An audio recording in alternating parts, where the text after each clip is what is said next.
Hello সবাইকে, দেখো আমরা রেডি হয়ে গেছি। মেয়েকেও রেডি করে দিয়েছি ওর স্কুলে যাব বলে। আর ওর স্কুলে আমি জন্মদিন সেলিব্রেট করব, বাচ্চাদের সাথে কেক কাটবো, তাই বেরিয়ে গেলাম ওকে নিয়ে স্কুলে। ও যাচ্ছে, তোমাদের বলেছিলাম স্কুলটা আমার বাড়ির সামনে। স্কুল ওদের লালবাগান পাড়া প্রাইমারি স্কুল, এখানেই ওর অঙ্গনওয়াড়ি স্কুল হয়। এই যে সব বাচ্চারা এসে, গার্জেনরাও আছে, কিছু গার্জেন,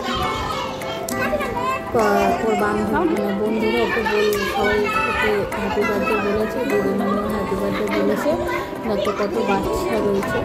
আর ওখানে দিদিমণি ওদের সবাইকে দাঁড় করিয়ে ওর কেক কাটবে বলে, ফটো তুলবে বলে এক জায়গায় দাঁড় করিয়ে দিয়েছিল সবাইকে। দেখো বেঞ্চি একটু এনে ওর মধ্যে কেক রেখে দিদিমণি ধরে কেক কাটেছে। এই দেখো কতগুলো স্টুডেন্ট সবাই মিলে কেক কেটে কেক খাওয়া দাওয়া হলো।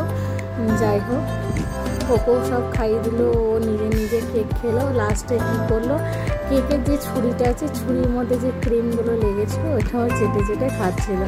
যাই হোক, আমি দিদিমণিকে বললাম কেকগুলো সব গার্জেনদের একটু দিয়ে দাও, বাচ্চাদেরও একটু দিয়ে দাও।